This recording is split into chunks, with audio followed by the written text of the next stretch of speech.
Okay, so we're diving deep today into all things 2025. You guys have sent in some pretty fascinating astrological predictions and insights. And, I guess the big question is 2025, benchmark year, right? Definitely seems to be the consensus, particularly with all these outer planet shifts going on. Right, especially Pluto finally moving into Aquarius. This huge shift. Yeah. And a lot of these predictions are pointing to this concept of 2025 being like a year of the shed. Like shedding skin, getting rid of the old, embracing renewal, both personally and, yeah, I guess on a global level too, right? Exactly. A lot of the sources you've gathered point to this feeling of a collective shift. Right, like some kind of global reset button being hit. Yeah. And as we try to navigate all this planetary movement, a lot of what you sent in points to this underlying feeling of uncertainty. Oh, yeah. Big time. So it sounds like a big theme this year is going to be trusting your intuition, Yeah, that's right. really honing your discernment, Yeah. and staying super aware of what's going on around you because, and you've highlighted this in what you've sent, March 2025. March is going to be intense. Looks like a big one. Big astrological shifts. Yeah, so can we connect this to what's been going on kind of energetically? Because it seems like we've been in this period of grounded stability, very earth energy, lots of emotional processing, very water energy. Yeah, for sure. And we're moving now into this period that's all about mental clarity and communication. Air element, right? Lots of passionate action and new beginnings. Fire. Fire element. So this isn't just like a minor adjustment. This is like a fundamental, Huge shift. huge shift in the way that power dynamics might play out and how we experience our own consciousness even, right? Yeah. Like the underlying energy of the whole world is shifting. So let's really zero in on March because, wow, your sources are just lighting up about March. Oh, yeah. Some are even saying it could be like a 2.0 version of 2020, That's a bit ominous. which is pretty intense to think about. And it makes sense because March is the start of the astrological new year. Right. Aries season. Aries season, right? New beginnings. And to top it all off, We've got eclipses. not one, but two eclipses. Out of back. Lunar eclipse in Virgo. Yeah. And a solar eclipse in Aries. So we've got this crazy combination of endings and beginnings happening right at the start of this new astrological year. Powerful combo. Yeah, so that just really amplifies this feeling that this is a major turning point. Yeah, like a huge chapter ending and a new one beginning all at once. Yeah, both in our personal lives and like on this big global scale, right? Definitely. Okay, so let's start with that first big energy event. The lunar eclipse in Virgo happening on March 14th. Okay. That's at 23 degrees of Virgo. Okay. And it's a near total eclipse of the moon. So what you've highlighted in the sources you've sent is that the core theme here is natural endings. The completion of old ways of being, outdated systems that we rely on, structures that no longer support us, boundaries that have just run their course. It's like a cosmic decluttering. Yeah, like a cosmic purge. Yeah, exactly. And what's interesting is how Virgo's energy is playing into this, right? Absolutely. So Virgo is all about practicality, analysis, wanting things to be efficient, organized. Yeah, very detail-oriented. Exactly. So these endings may feel very necessary, like a logical outcome of things just no longer working. Right. You know, we've been in this period of intense emotional processing, and now it's like, okay, let's Like, get practical. yeah, things in order. Exactly. What needs to go to make space for the new? Right. So it's about shedding what's actually been holding you back Yeah. and preventing you from really feeling aligned in your day-to-day life. Absolutely. And we can't talk about Virgo without talking about their reputation for perfectionism, right? Yeah. So it sounds like during this time we need to be mindful of that inner critic that can get really loud during this period. Absolutely. That voice that says Yeah. it's not good enough. Right. It might try to take over. For the advice you sent in, like across the board, is to really prioritize self-care. Yeah. Nurture yourself. Nurturing your well-being and allowing your emotions to flow without judgment. Just let it all out. Yeah, create that personal haven. Yeah. Practice self-compassion and really just accept that these changes are happening. And surrender to the flow. Yeah. And speaking of flow, we have to remember that Virgo is an earth sign. And all this is happening as we've got a lot of planets in Pisces, right? Right. Pisces is a water sign. Yeah, big time. So we've got the Sun, Neptune, Venus, Saturn, and Mercury all in Pisces during this time. So much water energy. So much water energy. So this could make us all feel a little bit more dreamy, Yeah. overly emotional, less practical. Yeah, especially in our relationships and finances. Oh, interesting. Yeah. So our emotions might be running high. and we might not be thinking as clearly about practical matters, especially when it comes to love and money. It could be a recipe for some impulsive decisions. Yeah, so maybe not the best time to make any big financial moves or relationship ultimatums, right? Probably not, no. Okay, so we've got this Virgo lunar eclipse happening. We've got all these planets in Pisces Yeah. to add another layer to this cosmic cake. Okay. Mercury Mercury is going to be pretty much standing still around this time, getting ready to go retrograde. Right. And this full moon eclipse is in opposition to Saturn. Oh, fun. Which some of your sources say could really create a pretty challenging emotional atmosphere. It might feel like a bit of a pressure cooker. Yeah, so it sounds like this is a time to really go inward. Yeah. Find that inner strength. Yeah. And really lean on your support system. Absolutely. Now, you know me. I always like to bring in a little tarot wisdom. Oh, yes. So I'm curious, with this Virgo energy, what cards come to mind for you with this eclipse? Well, Virgo is often linked to the Hermit card. Okay. Which is all about introspection. Yeah, turning inward. Right, going within to find wisdom and guidance. And because this eclipse is about bringing things to a close, yes, I'm also thinking about the Magician. Interesting. Because the Magician is associated with Virgo's deacon, which is ruled by Mercury. Ah, I see where you're going. So it's about using our willpower and really focusing our energy to manifest a decisive end to something. Right. Consciously choosing what to let go of. Okay, so for all you Pisces out there, Yes. the sun moves into Pisces around March 14th or 15th. Right. And this period is being highlighted in your sources as your time. Pisces, time to shine. Yeah, time for big change and big creation. Wow. Potentially your most transformative and productive year yet. Exciting times for Pisces. Yeah, so Pisces, get ready. Buckle up. Buckle up. And for anyone with planets around 23 degrees of Virgo or opposite in Pisces, say 20 to 26 degrees, Okay. this eclipse could be a major turning point. In those areas of life ruled by those planets. Yeah, so pay attention to those areas of your life. Definitely. And there's even some talk in your sources about potential shifts in your financial situation. Oh, interesting. So for those of you who have been working hard to build financial security, Yeah. this eclipse might bring some positive developments your way, but it could also coincide with the release of a dependable source of income, Okay. which is kind of connected to the South Node's energy of letting go of the familiar. So it's like one door closing and maybe another one opening. Exactly. Financially speaking. So this is a time to be really mindful and proactive with your resources. Yeah. And remember that sometimes endings are necessary. It clears space for something new. Yeah, to allow those new financial realities to emerge, right? Absolutely. Okay, so just a day after that lunar eclipse, we have Mercury stationing retrograde. Oh, Mercury retrograde. March 15th. Here we go. It starts in Pisces, Okay. around 9 degrees in Western astrology, and then it moves back into Pisces on March 29th before finally going direct again on April 7th. So it's spending a lot of time in Pisces this time around. A lot of time in Pisces. So the overarching themes here, and you highlighted this so beautifully in the sources you sent in, are reevaluation, looking back, and healing from past experiences. It's like a cosmic rewind button. Yeah, like a cosmic therapy session. Exactly. So this is classic Mercury retrograde territory. Absolutely. Right. Classic. So we might experience a little more forgetfulness, feel more indecisive, and just generally have that mental fog. Yeah. Things might feel a bit hazy. Yeah. And your sources recommend not making any major decisions during this time. Not a good time to sign contracts or make big purchases. Right, because your perspective can often shift once Mercury goes direct again. Exactly. You might feel differently about things once the fog clears. And of course, we got the usual warnings about travel disruptions, technology glitches. Oh yeah, the classic Mercury retrograde shenanigans. And all sorts of communication breakdowns that can lead to misunderstandings. And for sure. And even reversals of plans. So double check those travel itineraries. Yeah, triple check everything. Back up your computer files. Yes, back up everything. But here's what's really fascinating about this Mercury retrograde. Okay, I'm intrigued. It's going to be closely aligned with Venus retrograde for a lot of this time. Oh, wow. A retrograde double whammy. Yeah. So this pairing really amplifies the themes of reflection and healing, specifically in the realm of love and relationships. So it's like a deep dive into our hearts. Yeah, a heart-centered retrograde. Yeah.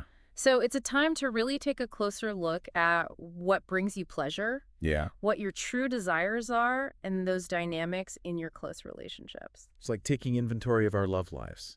Exactly, and some of your sources even suggest that connections from your past might resurface during this time. Oh, interesting. So maybe an ex reaches out or you bump into an old flame. It's like a blast from the past. Yeah, so be prepared for some unexpected reunion. Yeah, it could be a chance to heal old wounds or rekindle a flame. Right, but also maybe a time to set some boundaries. Definitely. Know your worth. Know your worth. And that alignment of Mercury and Venus around March 11th at 14 degrees of Pisces seems to be a really important point. For reflection and healing. Yeah, so mark your calendars for that one. Got it. It's a good reminder that even though retrogrades can be frustrating, Oh, yeah, all those delays and miscommunications. they can also be incredibly valuable. In bringing things from the past back into our awareness. Right, so it's a chance to heal. Yeah. Gain a fresh perspective. And make more conscious choices moving forward. Exactly. And speaking of retrogrades, we can't forget that Venus starts its retrograde journey a little earlier, Right. on March 2nd in Aries at 10 degrees. Okay. And then it moves back into Pisces around March 11th before ending its retrograde on April 12th. So Venus is retrograde for over a month. Over a month. And the primary focus here is on re-evaluating your love life. Love's in the air. Yeah, or maybe love is under construction. Maybe a little renovation project. Your relationships, your core values. It's a time for deep introspection on what and who truly matters to you. It's like a values check-in for our hearts. Yeah, it's about getting really clear on what you want in your relationship. Yeah, and what you're willing to tolerate. And what you deserve. Absolutely. And Venus retrograde goes a bit deeper emotionally than Mercury retrograde. Oh, yeah, it's more about those core wounds. Right, those deep-seated patterns and beliefs that might be holding you back in love. It could bring up some intense stuff. So this is an opportunity to really feel into those past wounds around love, connection, and self-worth. Yeah. And allow yourself to heal. Yeah, it's about giving ourselves permission to be vulnerable. Yeah, and by doing that inner work, Yes. you can actually attract healthier connections in the future. So it's like we attract what we are. Exactly. Yeah. You've got to heal yourself first, Right. and then you can attract those amazing relationships. Totally. Your sources even suggest looking back to around March 2017 Okay. for any themes that might be resurfacing now, offering you a chance to gain some closure or resolution. So it's like history repeating itself, but with a chance to rewrite the ending. Exactly. Now, we are also being cautioned to be mindful of those impulsive spending sprees and those power purchases that we might regret later. Oh, yeah. Retail therapy gone wrong. Venus is the planet of values and what we find aesthetically pleasing. Right. All about beauty and pleasure. So during a retrograde, your taste and your priorities can shift. Yeah, so that expensive dress might not seem so appealing next month. Exactly. Yeah. So maybe hold off on those major aesthetic changes or those big financial investments related to pleasure or beauty. Save those splurges for later. Yes, save your pennies. But the good news is that after this period of readjustment, Okay. your relationships, Yeah. your routines, even your overall schedule might fall into a more harmonious rhythm. So there's light at the end of the retrograde tunnel. There's always light at the end of the tunnel. Yeah. It's also a time to really consider fairness and balance in your relationships. Mm-hmm. And potential shifts could happen based on the level of reciprocity that you're experiencing. So it's about asking for what you need and giving what you can. Yeah, and making sure that you're getting back what you're putting in. Right. Balanced energy exchange. Now, your sources bring up this really interesting ancient myth Okay. I love myths. about Inanna or Ishtar's descent into the underworld. Oh, yes. As a metaphor for this Venus retrograde. Wow, that's powerful. So it's about a transformative journey through the depths of your relationships. Yeah, facing our shadows. And your values, stripping away the superficial to reveal those deeper truths. It's like a soul-level makeover. Yeah, and ultimately it leads to a renewal in how you connect with others. And what you truly cherish. Exactly. Yeah. So it's not just about the surface stuff. No. It's about going deep. Yeah. Okay, so as March comes to a close, Okay. we have the second eclipse of the month. Oh, right. A partial solar eclipse in Aries on March 29th at 9 degrees. Okay. And your sources are emphasizing this as the closing of a really significant chapter related to the Aries-Libra eclipse cycle that began back in July 2023. Oh, wow. So we're coming full circle. We are coming full circle. Yeah. And that cycle has really brought a focus on the dynamics of relationships, Yeah. our individual sense of self, power dynamics in our lives, and that ongoing pursuit of balance, Yeah. and fairness. So it's been a time of intense growth and transformation. Yeah, and now this solar eclipse is like the final culmination of all that work. Like graduation day? Yeah. Okay. Now, solar eclipses act like amplified new moons. Right, new beginnings. New beginnings. So this eclipse in Aries is about fresh starts. Yeah. But it's important to remember that these fresh starts are emerging from all those powerful endings that we talked about earlier. So it's like building on the foundation we've laid. Yeah. So it's a time to reflect on your sense of autonomy, your authority in your own life, and your capacity for agency and action. Yeah, stepping into our power. Yeah. And with Aries symbolizing beginnings and Pisces representing endings, this eclipse carries a lot of weight around those pivotal points in any cycle. It's a portal to a new reality. It really is. And the importance of being consciously aware during eclipse periods is really emphasized in all the sources that you sent in. It's not a time to sleepwalk through life. No, stay present. Be intentional so you can really seize the opportunities that these cosmic events present. Carpe diem, cosmic edition. Exactly. Now, this particular solar eclipse has an activation period of about 6 months. Okay. So these new beginnings might gradually unfold over the next half year. It's like a slow release energy boost. Yeah, it's not all going to happen overnight. Okay. It's about being patient and allowing things to unfold at their own pace. Trusting the timing? Trusting the timing, and these new beginnings are going to be deeply connected to your sense of true direction and your overall life purpose. So it's like we're being guided towards our destiny. Yeah, and for those of you with planets around 9 degrees of Aries in your birth chart, this eclipse could trigger some big, significant new beginnings and potentially some major life changes. Especially in the areas of career and personal identity? Yeah, so if you have planets around 9 degrees of Aries, get ready for a wild ride. Buckle up, Aries. Buckle up.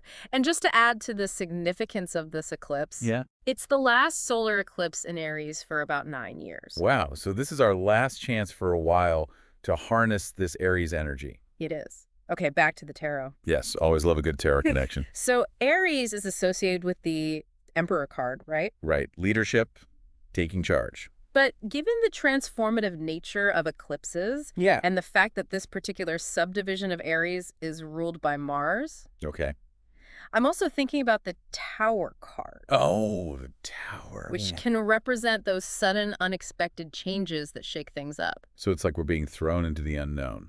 Yeah, so these beginnings might feel a little bit explosive. Yeah, exciting, but maybe a little unsettling too. Yeah, so it's about surrendering to the process. Yeah, and trusting that we'll land on our feet. Exactly.